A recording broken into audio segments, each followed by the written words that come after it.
situações. O evangelho ele trabalha com o coletivo, o evangelho também tem as suas individualidades. E essas individualidades é a parte que cada um tem que ter da certeza da medida de fé que tem para com o seu Deus. E eu tenho também a certeza de que a mesma Bíblia que diz que os olhos de Deus estão sobre toda a terra, contemplando cada habitante que são bons e que são maus, a Bíblia também diz que aos olhos do nosso Deus, embora esteja contemplando todos, ele procura só um tipo de pessoa.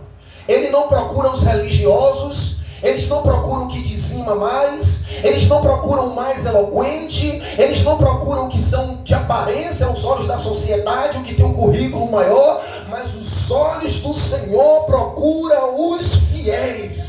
E quem é fiel não é aquele que é qualificado pelo homem, porque abre o templo cedo. Não é aquele que é qualificado pelo homem, porque se dispôs a estar na frente da obra. Não é aquele que é qualificado pelo homem, porque fala em línguas estranhas. Mas os fiéis são aqueles que estão lutando para manter a sua vida com Deus. E aqui foi falado através da irmã Maiara que Daniel não abriu mão da sua vida com Deus, porque existem coisas na vida do homem de Deus e na vida da mulher de Deus que são inegociáveis. Aleluia! Existem coisas que não têm acordo, e quando a gente lê as escrituras sagradas, algo que parece simples traz com ele um peso de revelação tão grande que a Bíblia diz lá em Reis que Nabote preferiu morrer, mas ele entendeu que aquilo ele não podia abrir mão, irmão, porque vinha é vinha e horta é horta. A sua vida não é horta, a sua vida é vinha, porque horta se planta qualquer coisa, chuchu, tomate, pimentão, e vinha é uva. A sua vida é específica para aquilo que Deus ele quer projetar, irmão.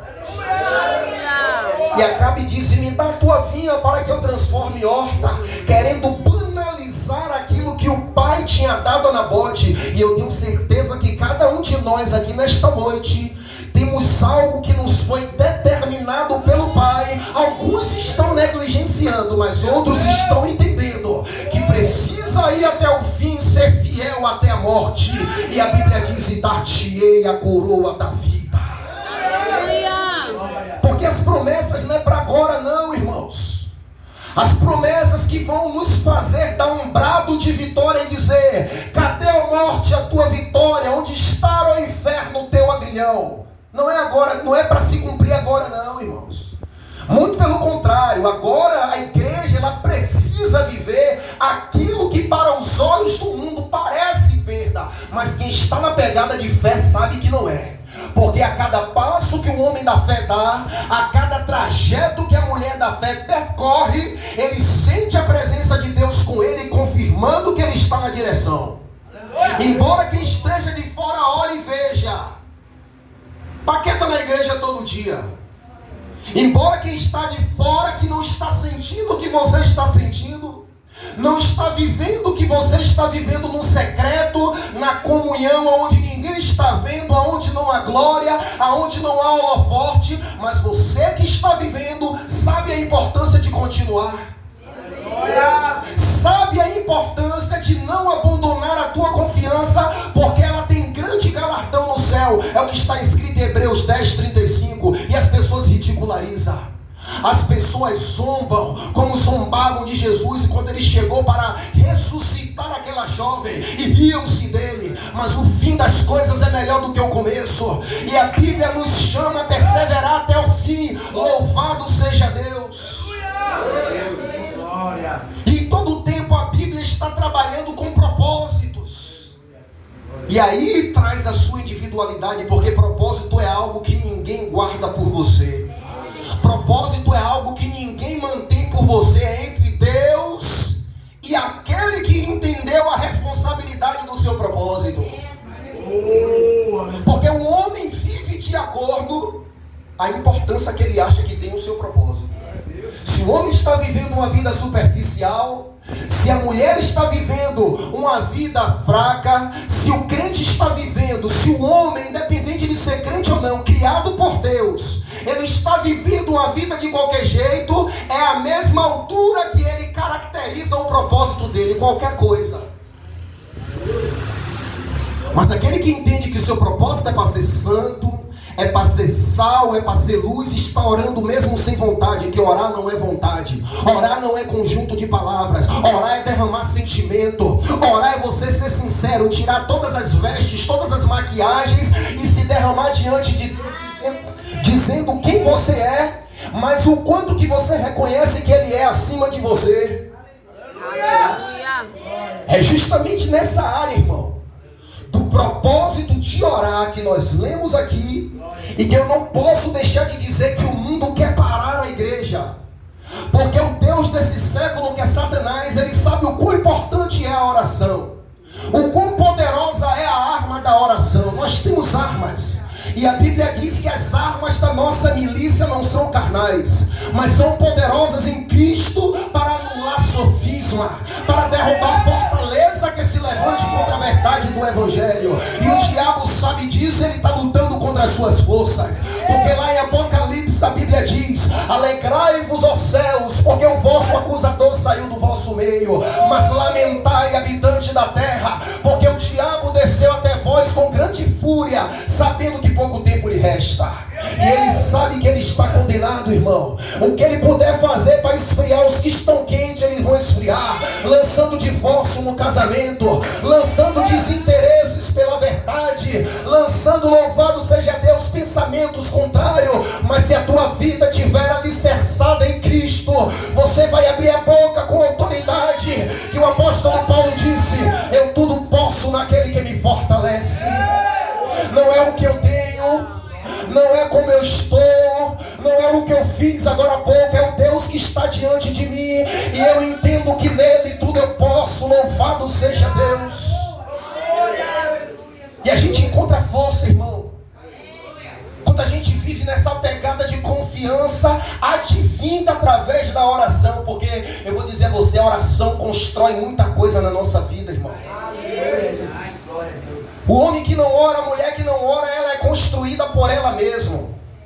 Mas o homem que ora, a mulher que ora, é construído por Deus. Ali é o altar. A Bíblia diz que nós possuímos um altar, ao qual não tem direito de ministrar os que habitam nesse tabernáculo, os que andam na carne. E a oração é um altar propiciado por Cristo, porque até antes dele nem todos poderiam ir até Deus em oração.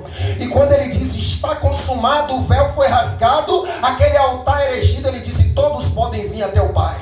Aleluia. Agora poucos se valem desse direito, poucos se valem desse privilégio, porque quando você se derrama no altar de Cristo, entendendo que acabou o sacrifício, agora você é o sacrifício, está diante do Deus eterno, o grande sacrifício que Deus sempre buscou. Louvado seja Deus, que é a minha vida. E detalhe, todo sacrifício no Antigo Testamento não poderia comparecer ao altar morto. Você não pode estar morto. O sacrifício estava vivo e morria no altar. Você precisa comparecer diante de Deus vivo e morrer diante do altar para que Cristo viva em nós. O apóstolo Paulo disse que não viva mais eu, mas Cristo viva em mim. E o viver que agora vivo na carne, eu não vivo para mim, eu vivo porque agora foi me dado a esperança da glória daquele que há de revelar. Aleluia! E Jesus deixa claro, irmão, em todos os seus caminhos, que tudo que ele fazia era regado por oração. E eu não quero aqui me ater muito aos vários exemplos de oração que Jesus tanto orava, tanto ensinava a orar, quanto convidava aqueles que estavam perto dele a orar. Mas as demandas são resolvidas em oração, irmão. Porque o homem que ora, ele tem estratégia, mas quem não ora, irmão, o homem que não ora, ele chega diante de um leproso e rasga suas vestes como Acabe e diz: sou eu Deus para curar esse homem? Mas o homem que ora, ele tem domínio dado por Deus da situação, e ele disse: manda vir a mim, e todos vão saber que há Deus em Israel. Porque o homem que ora, ele tem confiança em Deus. Não é uma fé falada, é uma fé sentida, é uma fé vivida. O homem que não ora, ele chega diante das situações e se desespera. era: aonde acharemos pães para alimentar esta multidão? Tínhamos que ter pelo menos amizade com o dono do Redmix. Tem quantos pães aí? 5, é pouco, mas com Deus é muito, dê graças. E foi na graças que o milagre aconteceu. Mas o coração daquele que deu graça estava ligado com Deus. O homem que ora diz assim: eu tenho quanto aí? Tem um pouquinho? É isso mesmo que Deus multiplica. Manda sentar todo mundo que eu já sei o que Deus vai fazer. O homem que ora tem intimidade com Deus. Ele já sabe o resultado daquilo que ele vai pedir, porque o que pede é acompanhado de fé. E é diferente, irmão, em tudo. Eu poderia dar vários exemplos do homem que ora e do homem que não ora. Em tudo é diferente, irmãos. Em tudo é diferente, tanto externamente, tanto o seu próprio sentimento interno. Porque o homem que ora, a palavra de Deus nos dá a entender que é como um monte Sião, que não se abala, mas está firme em Deus. Porque ainda que ele veja as coisas ao seu redor sem acontecer, mas ele espera contra a esperança, como Abraão, que não levou em conta o seu próprio corpo amortecido e nem a idade avançada de Sara, mas esperou porque sabia que Deus que prometeu era fiel. E Deus resolve provar aquele homem, porque Deus conhece o coração de quem ele prova. A oração não leva você a ser somente usado, mas aprovado. Porque quando Deus nos convida a orar, não é para nos usar. Não ore para ser usado. Busque intimidade para ser aprovado. E Abraão era um homem não somente usado, como orou por várias pessoas, mas aprovado. Porque a única que aprova o homem é a oração, é a vida com Deus, irmão. Se tem vida com Deus, dá aprovado. Mas se não tem, infelizmente, não sou eu, é o próprio homem que se reprova. E Deus provou porque ele sabia quem ele prova, irmão. Você acha que Deus vai colocar o nome dele sobre uma falsa igreja, irmão? Que tem muitas aí fora. Sobre uma igreja carnal, materialista, que porque aquilo que pediu não aconteceu, pensa em abandonar Deus. Cadê tu, Deus? Bota Deus na parede, porque Deus tem que fazer a hora que ele quer, que ele pede, que ele pensa. A W. Tozer disse que Deus não se encurvou à nossa pressa nervosa e nem adotou os métodos dessa era imediatista. Aquele que quer alguma coisa de Deus tem que gastar tempo, disse a W. Tozer. Aleluia. E nós não oramos como os homens do passado e queremos resultados mais depressa. Deus sabe porque Deus provou Daniel. Deus sabe porque Deus provou Misael, Azael e Ananias. Porque ele sabia que por um lado o inimigo estava tentando, mas ele sabia porque ele permitiu que o diabo tentasse Jó. Sabe por quê? Porque ele disse: toca aí, ó, e tu vai ver. Quem sabe o diabo está ali, ó, só está indo para a igreja por isso, isso e isso. Às vezes o que ele está falando pode ser verdade, quem sabe. Que eu só estou indo para a igreja por causa do carro, por causa da moto, porque eu quero um marido, porque eu quero uma esposa, porque eu quero uma bênção. E às vezes também pode ser mentira, só depende de nós. Porque na vida de Jó, tudo que o diabo falou foi mentira e ficou provado. Só te serve porque vai tudo bem aí, ó, bens materiais. Mas Jó era um tipo de crente diferente do que nós falamos. Que Deus provou e aprovou, e ele mostrou para Deus que a fidelidade dele não estava ligada aos bens, irmão. E temos que parar desse evangelho triunfalista humanamente. É só vitória, Deus vai te abençoar toda vez fisicamente, irmão. Temos que falar para as pessoas que o caminho da bênção é estreito, que o caminho da bênção requer uma obediência. O evangelho está do jeito que está porque as vozes proféticas estão se calando em profecia bíblica. Estão pregando um evangelho anátema, amaldiçoado, o evangelho contrário das escrituras sagradas. E Deus do céu olhando e dando tempo para os pregadores se arrependerem. E Deus do céu olhando para a terra e dando tempo, assim como na igreja de Apocalipse.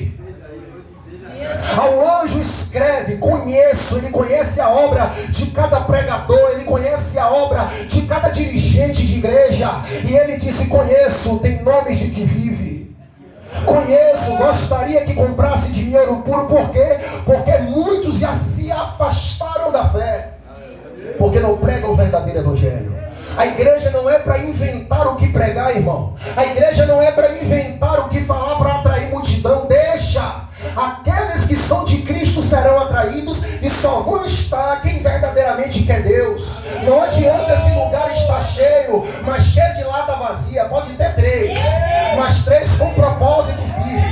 Pode ter 3, mas 3 que somam, 3 que sabem o que quer, 3 que não trocam a sua fé com Deus, mas está dispostos a ir até o fim, até onde a luta se travar. Estamos vivendo uma época onde as pessoas estão olhando muito para número. Se eu consigo encher a igreja, eu sou homem de Deus. Se tem só 3 pessoas congregando comigo, eu não sou homem de Deus. E a influência é tanta que até eu que estou na frente, estou me martirizando. Meu Deus, por que não acontece? Porque Deus só quer que esteja aqui 3. Porque Deus só quer que esteja aqui 2. Agora quem não pode perder é o reino. Deus sabe aonde estão as suas ovelhas. A Bíblia diz em 1 Timóteo 2,19: o firme fundamento de Deus permanece tendo um selo. O Senhor conhece os que lhe pertencem. E os que pertencem a Deus não vai estar só aqui não. Está espalhado por toda a terra. Ele disse a Elias: eu tenho 7.000. Cadê aqueles 7.000? Ninguém estava vendo. Elias não estava vendo. O homem espiritual pensou que era só ele. Não é só nós aqui não, irmão. Tem uma igreja na Indonésia pagando um preço, morrendo, perdendo o filho, vivendo esbofeteado, correndo como um foragido, como um fora da lei, mas não estando fora da lei de Deus, para honrar o nome do Senhor Jesus, irmão. E nós ainda estamos vivendo em uma zona de conforto. E precisamos preparar a nossa vida para estarmos dispostos, sendo assim a vontade de Deus até morrer. Porque Filipenses 1,29 diz: não foste chamado só para crer. Né? Quando te evangelizaram, venha para Jesus, creia em Jesus. Mas eu te digo que não é só o crer. Filipenses 1,29 fala: foste chamado também a padecer por Ele. A fidelidade não é mostrada até onde eu posso ir. Ó Deus, por ti eu só posso ir até aqui. Com Deus não é assim, irmão. Com Deus não é assim. Com Deus é até oferecer a própria vida. Porque agradável é a vista do Senhor a morte dos seus santos. Aqueles que querem perder a vida por amor de Cristo, salvá-la-á. Porque só um homem que tem nele o reino, a característica, a presença de Deus, aceita morrer por Cristo, irmão. Porque a multidão até vem. É isso que Deus está querendo dizer, irmão. A multidão até vem. Está cheio, sem qualidade. Quando vem a perseguição, a multidão toda abandona. Que adianta? Será que aqueles que abandonaram de fato, o período que passaram como sua vida, como um sacrifício a Deus, ou só para ir até onde der? Mas o tipo de igreja que Deus quer é aquela igreja que confia tanto, irmão, que espera tanto, que se entrega tanto, que chega diante de um cenário de morte e pergunta assim, ó: por que é tão severo o decreto do rei? Aí quando Arioque fala, ele disse assim, ó: me introduz lá. Chega diante do rei e diz: Deus, rei, me dê um tempo e eu revelarei ao rei o mistério. Aleluia! E você tem que entender que Deus cria situações e nos coloca, não é para a gente ficar desesperado, e nem muito menos para glorificar o nosso nome. Viu lá como é o seu nome de Deus? É para glorificar o nome dele, irmão. Porque Deus tem uma igreja na terra. Tinha muitos crentes ali, ó, nos dias de hoje. É isso que Deus está falando lá em Babilônia. Mas Deus só contou com 4. Quem sabe estava ali o primo de Daniel, o marido da irmã de Daniel. Quem sabe estava ali o avô de Daniel, o pai de Daniel. Mas Daniel disse: essa é a hora de eu usar a minha individualidade. É isso que eu digo a você: fé, irmão, quem tem, tem. A fé que tem para ti. Porque a minha fé não vai salvar minha esposa. Estarão 2, um será levado e o outro deixado. É por isso que eu estou lutando para crescer junto com ela, ela me chamando e eu chamando ela para a gente caminhar junto. Porque diante do vamos ver, se eu negar, ela tem que estar firme. Se ela negar, eu tenho que estar firme. Porque ali agora é a individualidade da salvação, de todas as palavras de crente de Deus que a gente está ouvindo aqui agora. É para ser usada naquele dia. Você já imaginou, irmão? Um motosserra que as pessoas usam para cortar árvore no meu pescoço, irmão. Não falando loucura não, irmão, no meu pescoço, e dizendo negue a Deus. Eu gosto de pensar essas coisas porque a gente desperta para a realidade do que pode acontecer, irmão. Um motosserra, irmão, uma espada que o cara aqui no pescoço assim, ó, chegando para minha esposa dizendo negue, agora o seu marido morre. E aí, irmãos? É a realidade que nossos irmãos estão vivendo lá na Coreia do Norte, lá na Nigéria. E muitos de nós aqui no Brasil brincando de ser crente, irmão. Talvez não se aplique aqui, mas que tem em nosso meio evangélico, muitas pessoas brincando, tem, irmão. Meu Deus! E ele disse assim, ó, me introduz lá, pediu tempo ao rei, porque ele sabia o Deus que ele servia. Sabe por quê? Quem é fiel no pouco, irmão, Deus honra. Quem começa certo, quem começa sendo fiel, pode contar com Deus em todo o percurso. Daniel não vivia do jeito que queria. Chegou no momento de dificuldade, eu vou até Deus. Não tinha crédito nenhum no céu. Daniel chegou em Babilônia quando todo mundo estava se entregando, comendo comidas abomináveis, vivendo de qualquer jeito e esquecendo que era judeu, que tinha um padrão de comportamento a ser cumprido. Todo mundo estava se esquecendo. Daniel disse, não, isso aí é proibido para mim, eu aprendi dessa forma. Aprendi que crente tem princípio, santidade é santidade, pecado é pecado. Eu vou orar e Deus vai me fazer ter favor neste lugar. E Deus fez com que o chefe de cozinha ali do seu Lucas desse graça a Daniel, fizesse aquele favor por Daniel. Nada vem ao homem se não vier do alto, irmão. Não é teu vizinho que é bonzinho, não é sua mãe que é bonzinha, é Deus que toca no coração, irmão. Aleluia. Para honrar o homem que é fiel, porque o homem que é fiel honra o nome dele. Então ele começou sendo fiel naquilo que parecia ser nada, só na comida. Eu estou como escravo, não tenho opção. O rei poderosão que determinou, Deus, tu sabe, viu Deus? Eu vou ter que comer. Mas sempre tem uma saída para quem quer ser fiel, irmão. Meu patrão que pediu, diga que eu não estou aqui não. Ou então, se acontecer de dar um erro aí, você diz que não foi dessa forma. Foi meu patrão, Deus, e agora ore que tem saída. Mas não deixe de ser fiel a Deus para agradar o homem. Pedro disse, julgai entre vós, é melhor agradar a Deus ou aos homens? Eu tenho amizade com muita gente, irmão. Respeito autoridades constituídas, mas quando o assunto é agradar a Deus, eu tenho coragem de resistir a qualquer um, irmão. Eu tenho a coragem de confrontar qualquer um, irmão. Minha esposa sabe. Eu não negocio o conhecimento da verdade que Deus me deu. Sabe por quê? Porque a verdade ela é incorruptível. Eu uso todo o amor, uso toda a sabedoria e digo, fulano, pode ser grande, me prove na Bíblia. Com todo amor e com toda educação. Porque o que tem que prevalecer não é o quanto eu sou grande. O que tem que prevalecer não é porque eu sou o dono do templo. O que tem que prevalecer é a palavra. Então abrimos mão dela. Se não for ela que prevalecer, fecha ela, deixa ela de lado e vamos fazer da casa de Deus uma reunião qualquer. Meu Deus! Mas se é um ajuntamento onde estão tentando agradar a Deus, aonde se fala pelo Espírito em o nome do Senhor, o que tem que prevalecer é a Bíblia Sagrada. Aleluia. Os apóstolos não levantaram quem eles queriam para cumprir o lugar de Judas, não. Eles oraram e disseram, tu, Senhor, que conhece o coração de todos, dize qual desses tu escolheu para cumprir o lugar de Judas no ministério que ele se transviou. E aí está lá Daniel. A Bíblia diz que Daniel pede um tempo ao rei, o rei dá o tempo a Daniel. Daniel faz o quê? Chama os seus 3 amigos para orar. Eles oram e Deus revela a Daniel de noite em uma visão.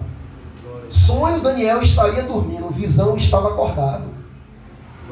Já viu o homem quando quer algo de Deus, como ele passa a madrugada aplicando o coração, dizendo, Deus, dá minha alma, este bairro que eu quero ver em tuas mãos. Então eu não vou dormir. É pessoas aqui no meu bloco que eu quero salvas. Então meu tempo de sono vai ser pouco, mas eu vou gastar tempo. E Daniel recebeu a revelação e visões. E Deus provou o que foi dito aqui. E outra vez vereis a diferença dos que servem e dos que não servem. Aleluia! Porque o rei, quando queria a revelação do seu sonho, mandou chamar aqueles que tinham nome. Os sábios, os magos, os astrólogos, e nenhum deles resolveu. Mas Deus fez a causa chegar ao homem que tinha o Espírito Santo. E aqueles homens diante do rei tiveram que reconhecer que os homens não são nada, que os deuses não são nada, e eles disseram, o mistério que o rei exige é impossível. Não há ninguém na terra que possa revelar, nem magos, nem astrólogos. E eles mesmos disseram e confessaram. Porque tem causas para o homem que é impossível, mas para Deus não. E quando o homem está orando, Deus revela o homem.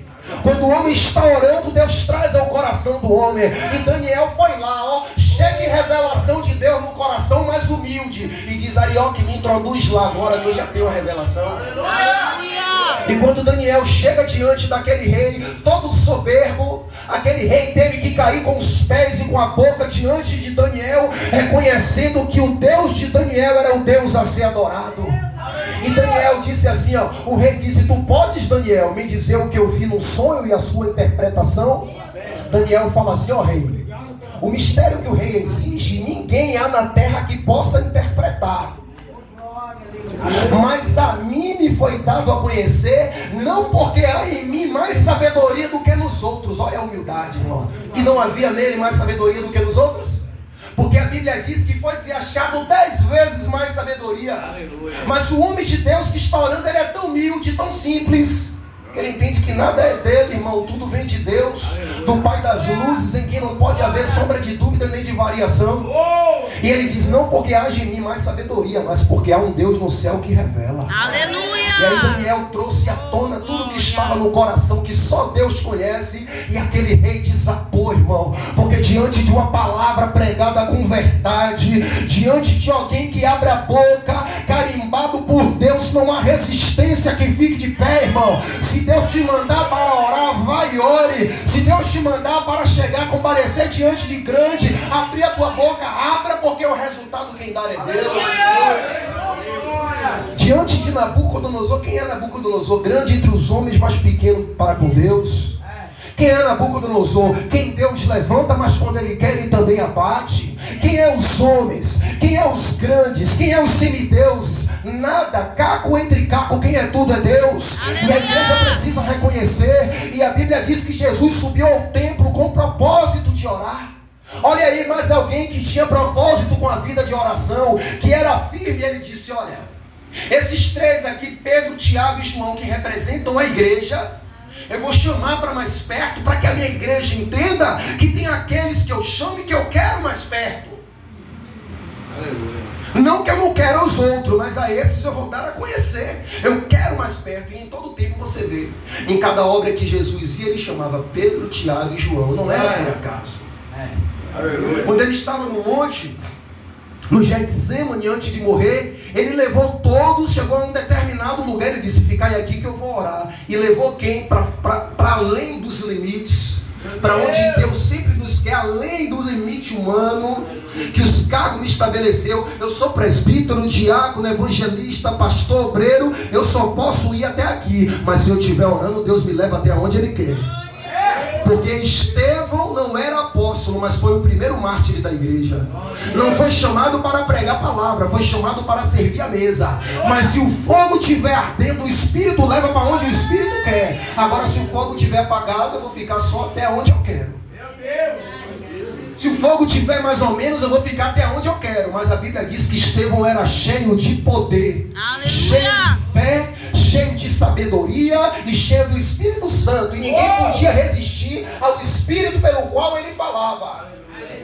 E ele era tão dominado pelo Espírito que quando ele abre a boca, testemunhando não de brincadeirinha, mas da palavra da morte e ressurreição, o rosto dele brilha como de anjo. Aleluia! Ele foi falado com Moisés. E todos vê a certeza do que aquele homem estava falando. Aleluia! E aí Jesus, olha que interessante. Jesus estava mais ou menos como se estivesse querendo dizer para Pedro, Tiago e João, lá em Lucas capítulo 9 que a gente leu: Pedro, quem ora recebe revelação, Pedro. Quem ora desfruta dos que estão lá embaixo, não estão desfrutando, Pedro. Ele levou Pedro, Tiago e João, e quando ele começa a orar, no momento de oração, onde tudo pode acontecer, a Bíblia diz que seu rosto se transfigura, e aparecem Moisés e Elias em uma teofania, em uma manifestação de glória, conversando com o Deus encarnado. Aleluia. E a Bíblia fala, e eu não posso deixar de dizer que enquanto tem uns que estão orando para sustentar o cenário, o ambiente espiritualizado, tem outros que estão dormindo. Jesus estava orando para receber aquela revelação. Pedro, Tiago e João quase que dormindo, que o texto fala. Mas lutou para se conservar acordado. Irmão, momento de oração não é momento de dormir, irmão. Momento de cultuar não é momento de dormir. Momento de ler a palavra não é momento de dormir. É tempo de pedir forças a Deus, irmãos, que a nossa luta não é contra a carne, não é contra o sangue. Jesus disse: orai e vigiai para que não entreis em tentação. Na primeira oportunidade, Pedro mostrou as armas da carne e cortou a orelha do homem. Porque não estava orando, irmão. Porque se estiver orando, entende o que Isaías capítulo 50 diz: perto está aquele que me justifica. Aleluia. E aí Jesus levou, está ele lá contemplando, Jesus dizendo aqui, o que ora aqui, o que vive, Pedro, tá vendo? Aí Pedro, como um tolo, abre a boca e diz assim, ó: mestre, bom é estarmos aqui, vamos fazer 3 tendas, uma é tua, outra é de Moisés e outra é de Elias. Na ingenuidade, né? Bom estarmos aqui não, aqui todo mundo é crente. Bom estar lá, ó. Aqui é o Monte Santo do Senhor. Bom estar lá, ó, suportando um irmão fraco. Bom estar lá, porque aqui todo mundo é crente. Lá é que eu sou provado, eu provo para mim mesmo se realmente eu estou na fé que eu penso. Bom estar lá, Pedro, ó. Quando ele falou, é bom estarmos aqui. A Bíblia diz que exato momento desapareceu Moisés e Elias, só ficou quem? É Deus dizendo: tira os olhos dos seus Moisés, tira os olhos dos seus Elias, dos seus homens de Deus, e coloque somente em Cristo, porque Ele é o autor e consumador da fé. E a Bíblia diz que naquele exato momento aparece uma nuvem, e Deus, além de tirar Moisés e Elias e deixar só Jesus, Deus ainda brada do céu e dizendo: não tem Moisés, não tem Elias, foi só homens que tiveram a sua contribuição no reino, enquanto tiveram oportunidade, mas Deus direciona a sua grande voz para seu filho amado e diz: este é meu filho amado. Aleluia. A ele ouvi. Oh, A ele ouvi. aleluia. A ele ouvi. Diga ao seu irmão aí: a ele ouvi. A Jesus ouvi. Tem muitas pessoas deixando de ouvir a Jesus, deixando de ouvir a palavra para ouvir Moisés e para ouvir Elias. E quem é Moisés e Elias? É a voz do ego ou a voz dos homens? Mas as coisas só acontecem quando a gente entende o que Maria disse: fazei tudo o que ele vos disser. Aleluia. Mas, irmão, para encerrar, quem é discípulo de verdade aprende. Pode passar o tempo que for, mas Deus tem paciência, desde que Deus veja no coração o desejo de querer aprender. Pode passar o tempo que for. Teve alguns que Deus perdeu a paciência logo cedo, porque Deus viu que não queria nada. Mas teve outros que Deus esperou, vamos botar aí que a Bíblia não fala, é uma interpretação minha, 10 anos, 15 anos, porque Deus disse: ó, dali vai sair virtude. Aleluia. Na oportunidade certa ali vai frutificar, que nem a árvore que ele deu, mas um período. Algumas frutificam, outros não frutificam, irmão, porque nem todos foram escolhidos, essa é a verdade. É por isso que eu não posso olhar para o irmão e para a irmã que está pulando, dando terra e querer me basear nele. Eu tenho uma base, a base é Cristo, irmão. Eu admiro, mas eu não posso estar com a minha admiração total nele, porque ninguém sabe quem é quem, irmãos. Eu estou pregando, mas Deus sabe que se eu sou aprovado ou não, e as minhas obras também sabem. Mas quem é discípulo de verdade aprende. Você quer ver quem é discípulo de verdade aprende? Pedro entendeu, irmão, que tudo funcionava na oração. E lá em Atos capítulo 3 a Bíblia diz que Pedro ia para o templo com o propósito de... Olha Pedro aí. Agora eu não preciso que Jesus esteja o tempo todo encarnado do meu lado, não. Eu entendo que ele está comigo em espírito, irmão. Ah, se a gente vivesse nas épocas dos apóstolos, poxa, vendo a face de Jesus. Jesus disse: bem-aventurados são os que não viram, mas creem. Se você crê que Ele está com você, você fará obras que Pedro fez. Você fará obras que Elias fez. O que vai colocar barreira é a tua própria fé. E aí Pedro diz assim, ó, a Bíblia diz que no momento de oração, semelhante ao momento de Lucas 9, Jesus no monte, no momento da oração, irmão, a Bíblia diz que eles foram para o templo e aquele milagre aconteceu, aquele coxo, que a Bíblia diz que tinha não sei quantos anos andando. Mas por quê, irmão? Estabeleceu propósito. Lá em Atos capítulo 10, a Bíblia diz que Pedro estava com o propósito de orar. E quando ia orar, parou para fazer uma comida e veio uma.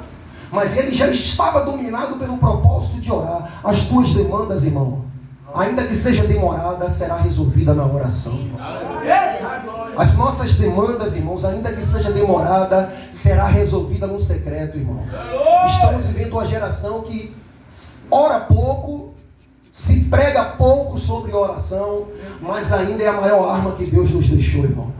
Porque se a gente não ora, verdadeiramente nós seremos vencidos. Não é porque eu estou falando, é porque verdadeiramente a oração ela é armadura, irmão. Aleluia. Que ela é uma arma tanto ofensiva.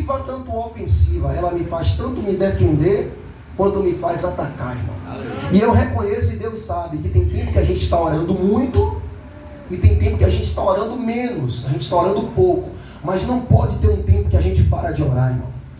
Não pode ter um tempo que a gente acha que a gente não precisa de Deus. Não, mas eu já orei tanto e nada acontece. Não, mas hoje não, amanhã não, aí de hoje não, amanhã não, já se torna essa semana não, de essa semana não, já se torna esse mês não. Quando pensar que não, Sansão já está amarrado com o olho vazado, e a Bíblia diz, e ele não sabia que o Espírito havia se retirado dele. Porque quando a gente para de orar, a gente vai caminhando para a carne, a gente vai caminhando para a carnalidade, e só a gente não percebe.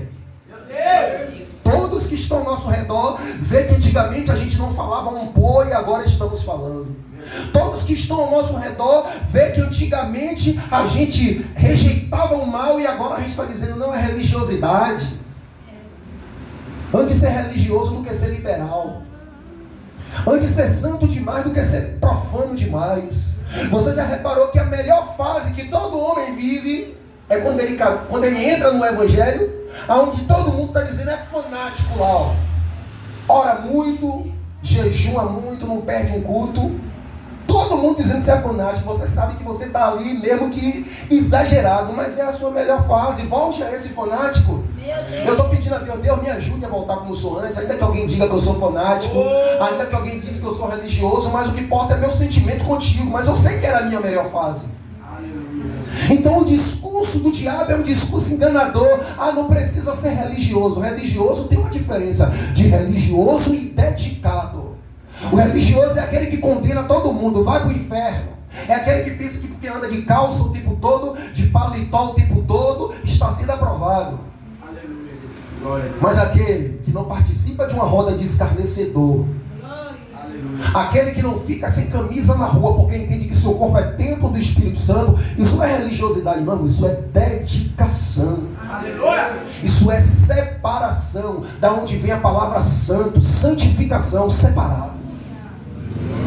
E aqui eu encerro dizendo, irmão, a palavra foi pregada como os outros dias são pregadas, e cada um leva a sua responsabilidade para casa. Ninguém muda ninguém, eu não posso mudar ninguém, eu estou lutando para me mudar, irmão. E tem coisas que eu ainda não consegui me mudar, porque não tem homem bom não, irmão. Não adianta o homem dizer bom, não sei o quê. O que a gente prega não é porque a gente já está prendado em tudo que a gente está pregando. A gente prega porque é a verdade, a gente não vai deixar de pregar. Jesus disse, veja os fariseus lá, não faz nada do que está falando, mas faça tudo o que eles falar.